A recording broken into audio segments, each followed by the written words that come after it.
Hi friends, ఎలా ఉన్నారు? నేను బాగున్నాను. మీరందరూ బాగుండాలని కోరుకుంటున్నాను. ఇప్పుడు కథలోకి వెళ్దాం. చదువుతున్నది శోభారెడ్డి. మీ అన్నయ్య నాకు నచ్చలేదు, పద పెడదాం అనేశాను. ఆ రోజు ఉదయం 10 గంటల వేళ రాజేశ్వరి నేను స్నానాలన్నీ ముగించుకుని భోజనాలు కూర్చోబోతుండగా, కమలమ్మ ఉన్నావటమ్మా ఇంట్లో అంటూ వాకిట్లో నుంచి కేక వినిపించింది.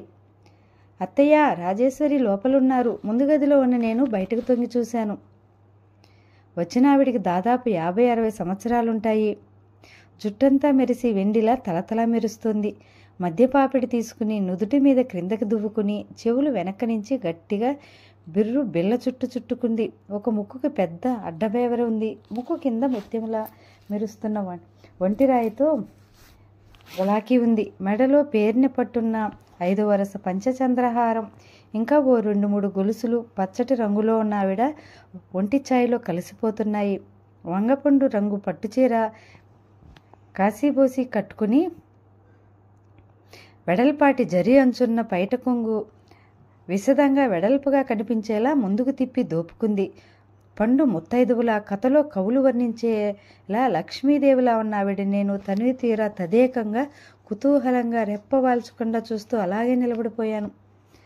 హనుమంతరావు కూతురివి నువ్వేనా? మీ అత్తయ్య ఉందా పిల్ల అని అడుగుతూనే ఆవిడ లోపలికి వచ్చింది. ఉంది, రండి కూర్చోండి అంటూ ఎంతో మర్యాదగా ఆవిడని ఆహ్వానించి లోపల వైపుకు తిరిగి, అత్తయ్య, ఎవరో వచ్చారు అన్నాను గట్టిగా. ఎవరది? వస్తున్నా, కూర్చోమను. అత్తయ్య విసుగు ధ్వనిస్తుండే వంతుతో కేకపెట్టింది. సరిగ్గా భోజనాల టైంలో ఎవరైనా వస్తే కూర్చోమనటానికి వీలుండదు, వెళ్ళమనటం బాగుండదు.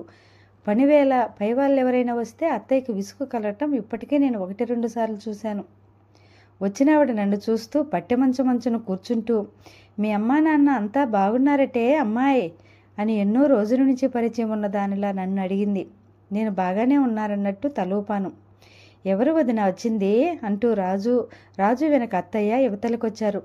అయ్యో మీరా, నేను ఇంకా ఎవరో అనుకున్నాను. ఆవిడని చూడగానే అత్తయ్య కంగారుగా దగ్గరకు వస్తూ నమ్రతగా మర్యాదగా, మీరనే అనుకోలేదు సుమండి అంది. తను ఆలస్యం చేసిన దానికి చాలా నొచ్చుకున్నట్టున్న దానిలా కనిపించింది. నేనేనే అమ్మాయి, సాయంత్రం అమ్మడికి పసుపు కుంకుమ ఇప్పిస్తున్నా. ఊరంతా పిల్లలు వెళ్ళారు. మన హనుమంతు కూతురు వచ్చిందని తెలిస్తేను చూసినట్టు ఉంటుంది, పిలిచినట్టు ఉంటుందని బొట్టు పుచ్చుకుని నేనే చక్కా వచ్చాను. సాయంత్రం పేరంటానికి రాజుతో పాటు అమ్మాయిని కూడా పంపు అంది. అత్తయ్య అలాగే అన్నట్టు తలూపింది. ఆవిడ ఎక్కువసేపు కూర్చోలేదు. కూర్చున్న కొద్దిసేపట్లోనే ప్రసంగం అంతా ఎక్కువ రాజేశ్వరి పెళ్లి గురించే జరిగింది. చూస్తున్నారా ఎక్కడైనా సంబంధాలు అంది ఆవిడ.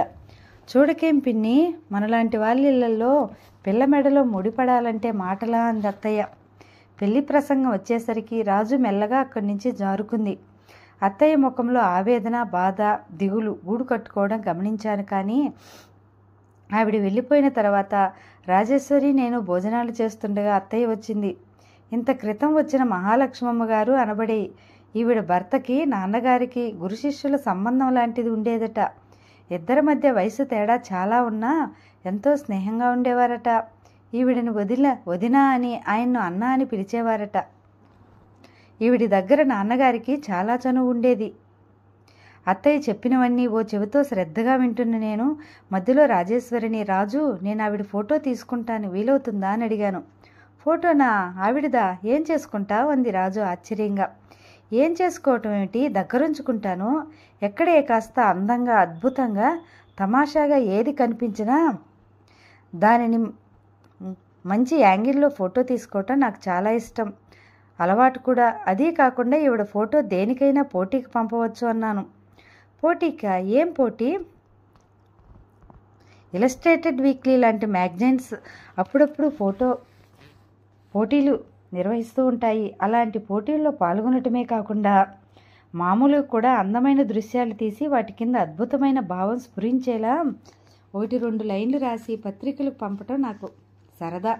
నా సరదా నాన్నే నేర్పారు నాకు అన్నది. ఒకసారి ఒక పత్రిక నిర్వహించిన పోటీలో సూర్యాస్తమయం అన్న నా ఫోటోకి ప్రథమ బహుమతి వచ్చిన వైనం విశ్వాసం అన్న విషయం మీద కుక్కలతో తీసిన దానికి ప్రత్యేక బహుమతి వచ్చిన సందర్భం నేను అత్తయ్యకి రాజుకి వివరంగా చెప్పాను. సాయంత్రం అయింది. చిన్నపిల్లలు ఇంకా 3 గంటల నుంచే ముస్తాబు కావటం ప్రారంభించారు. రాజేశ్వరి వాళ్లకు తలలు దువ్వి ముఖాలు కడిగి బట్టలు వేసి తయారు చేసింది. 5 గంటలవుతుండగా నేను కూడా ముఖం కడుక్కుని చకచకా తయారయ్యాను. జడ వేసుకుని బుట్టు కాటుగా తీర్చిదిద్దినట్టు పెట్టుకున్న నేను పెట్టి తెరిచి 2 చీరలు తీశాను. ఒకటి గోధుమ రంగు మీద నల్లటి చుక్కలున్న మెత్తటి కాశ్మీర్ సిల్క్ చీర, రెండోది pink colour foreign island georgette మీద చెమ్కీతో అందంగా కుట్టుపూలు కుట్టుబడి ఉన్న చీర. 2 తీసుకుని చేతి మీద వేసుకుని రాజేశ్వరి దగ్గరికి వెళ్ళి నీకేది కావాలో తీసుకో అన్నాను. రాజేశ్వరి విస్మయంగా చూసింది. కళ్ళు పెద్దవి చేసి చూస్తూ ఎందుకు అంది. ఎందుకేమిటి? పేరంటానికి వెళ్ళటానికి. ఒకటి నువ్వు తీసుకుంటే రెండోది నేను కట్టుకుంటాను. నువ్వు వస్తున్నావా పేరంటానికి? ఈసారి ఆశ్చర్యపోవటం నా వంతైంది. వెనక్కి తగ్గుతూ అవును, ఏ రాకూడదా నేను అన్నాను సందేహంగా. రాజేశ్వరి కళ్ళు ఉత్సాహంతో మెరిశాయి. ఎందుకు రాకూడదు? నువ్వు రావేమో, ఇలాంటివి నీకు నచ్చవేమో అనుకున్నాను. ఉండు, ఒక 5 నిమిషాల్లో నేను తయారై వస్తాను. మెరుపులా అక్కడి నుంచి పరిగెత్తిపోయిన రాజేశ్వరిని నేను జబ్బ పట్టుకుని ఆపేస్తూ ముందు వీటిల్లో ఏది కావాలో చెప్పు మరి అన్నాను. రాజేశ్వరి ఆసక్తిగా వాటి వైపు మార్చి మార్చి చూస్తూ ఎందుకు వదినా, నావి ఉన్నాయిగా అంది. ఉన్నాయిలే, లేవనే ఉద్దేశంతో నేను ఎటం లేదుగా అన్నాను. రాజేశ్వరి రెండింటినీ పరిశీలించి చివరికి నేను ఊహించినట్టుగానే కాశ్మీర్ సిల్క్ చీర తీసుకుంది. అరగంటలో ఇద్దరం తయారయ్యాం. నేను రాజేశ్వరి బలవంతంగా నాలాగా వదులుగా జడివేసి ఒక పక్క గులాబీ పెట్టా. నేను రోజూ పెట్టుకునే రింగులు తీసి రాజేశ్వరి వద్దని గోల పెడుతున్నా వినకుండా చెవులకు పెట్టాను. మెత్తటి కాశ్మీర్ సిల్క్ చీరతో, చెవులతో, రింగులతో, వదులుగా ఉన్న జడతో, ఒక పక్కనున్న గులాబీతో రాజేశ్వరి రూపమే మారిపోయింది. ఆరోగ్యంతో, యవ్వనంతో మిసమిసలాడుతూ పుష్టిగా బిగువుగా ఉన్న రాజేశ్వరి చెక్కిని బొమ్మలా ఉందనటానికి సందేహమేమీ లేదు.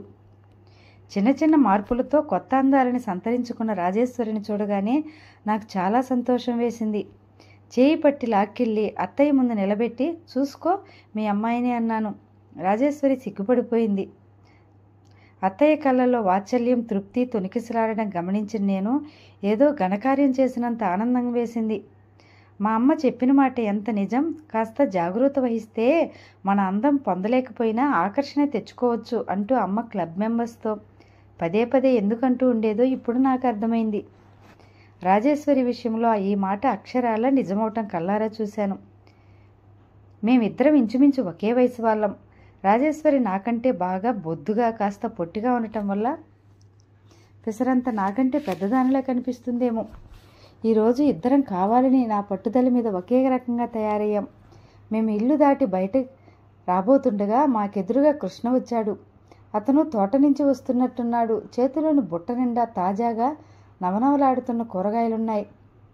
అతనికి ఎదురుగా ముఖాముఖి వచ్చిన మా ఇద్దరిని చూస్తూ క్షణం సేపు అలాగే నిలబడిపోయాడు. అతని కళ్ళల్లో సంభ్రమ, ఆశ్చర్యాలు స్పష్టంగా కనిపించాయి. అతని చూపులు నా మీద రెప్పపాటు కంటే ఎక్కువసేపు నిలవనేలేదు. చెల్లెల్ని ఆపాంతం చూసుకోవటంలో సర్వం మర్చిపోయినట్టుగా నిలబడ్డాడు.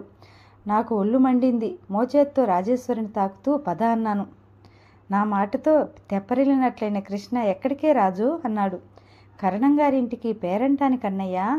వెనక నుంచి వచ్చిన అత్తయ్య ఇంకెక్కడికి వెళ్లకుండా సరాసరి ఇంటికి వచ్చేయండి రాజు. సుబ్బమ్మ వాళ్ళ వదిన వాళ్ళ ఇంటికి తీసుకురమ్మని పిలుస్తారేమో. పిచ్చి మొహంలో వెళ్ళకు, మీరే రండి మా ఇంటికి అని చెప్పు అంటూ హెచ్చరించింది.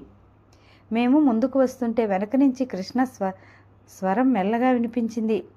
అమ్మా, మంచి బట్టలు, కాస్తో కూస్తో నగలు ఆడపిల్లకి ఎంత అవసరమో ఇప్పుడు తెలుస్తోంది. ఆ మాటలు పలకటంలో మృదు గంభీరంగా ఉన్నా ఆ స్వరంలో ఏదో బాధ, నిస్సహాయత్వం అంతర్లీనమైనట్టు అనిపించిన నేను అనుకోకుండానే తల తిప్పి వెనక్కి చూశాను. కృష్ణ కళ్ళు సర్వం మరిచి రాజునే తనివి తీరా చూస్తున్నాయి. ఆ చూపుల్లో తొంగి చూస్తున్న ఆపేక్ష నేను గమనించకపోలేదు. ఎందుకో చెప్పలేను, నా ఒంటి నిండా కారం రాచుకున్నట్టుగా అయింది. రాజేశ్వరి బాగుంది, ఆ విషయం అందరికంటే ముందుగా నేనే ఒప్పుకుంటా. దాని మీద నాకు ఎలాంటి ఈర్ష్య లేదు. కానీ నేను ఇప్పుడు కట్టుకున్న చీర చాలా అందమైంది.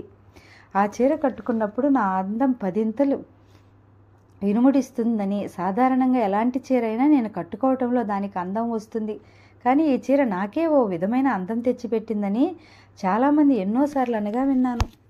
ఏనాడు చీరల విషయం పట్టించుకున్న నాన్నగారు కూడా ఆ చీర కట్టుకున్నప్పుడు ఇది నీకు చాలా బాగుందమ్మా అని కాంప్లిమెంట్ ఇచ్చాడు. అందరి దృష్టిని అలా కట్టుకున్న అపురూపమైన నా ఈ చీర కృష్ణ దృష్టిని కాస్త కూడా కదిలించకపోవడంతో నాకు ఒళ్ళు మండింది. నాకు తెలియకుండానే మనసు రోషంతో కరకరలాడింది. అసలైనా ఈ పల్లెటూరి వెర్రిబాగుల వాడికి ఏం తెలుసులే అతని మొహం అని విసురుగా తల తిప్పుకుని నన్ను నేను మనసులో నిర్లక్ష్యంగా తీసిపారేస్తున్నట్టుగా ఏసడించుకుని నన్ను నేనే ఊరడించుకున్నాను. మేం వెళ్ళేసరికి పేరంటం మొదలైపోయింది. అక్కడ కూర్చున్న ఆడవాళ్ళని చూస్తే దాదాపు ఆ ఊళ్ళో ఉన్న ఆడాజన అంతా అక్కడే ఉన్నట్టు తోచింది. జనాభా అంతా నాకు అందరూ గోలగా బిగ్గరగా మాట్లాడుకుంటున్నారు. కూర్చోవటానికి స్థలం లేనందువల్ల కొంతమంది నిలబడి ఉన్నారు. నడవలా ఉన్న ఈ జాగా ఇరుకుగా ఉండటం వల్ల ఆడవాళ్ళంతా ఇరుక్కుని కూర్చోవటం వల్ల కదిలే ఖాళీ లేకపోవడంతో పిల్లలు కొంతమంది చిరాకు పడి ఏడుపులు లంకించుకున్నారు. పెద్దవాళ్ళు సముదాయించాలని చూస్తున్నారు, కానీ సాధ్యం కావటం లేదు. వాళ్ళ ఏడుపులు వాళ్ళవిగానే ఉన్నాయి, వీళ్ళ మాటల ధోరణి వీళ్ళవిగానే ఉంది. గర్భవతి అయిన కరణంగారి అమ్మాయి కొత్త చీర కట్టుకుంది. తల నిండా పూలు పెట్టుకుని ఒంటి నిండా మోయలేకుండా అనిపించేటన్ని రాళ్ళ నగలు పెట్టుకుని దగదగా కాంతులు ఇన్నుతూ కుర్చీలో కూర్చుని ఉంది. 3 వయసు మళ్ళిన ముత్తైదువులు హారతి పళ్ళం పట్టుకుని ఆవిడికి ఎదురుగా నిలబడ్డారు.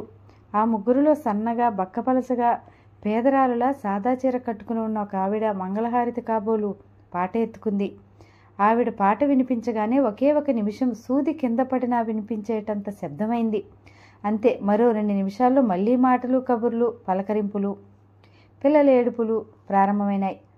అంతవరకు ఆవిడను పాట పాడమని కోరి పాడితే గాని వీల్లేదు.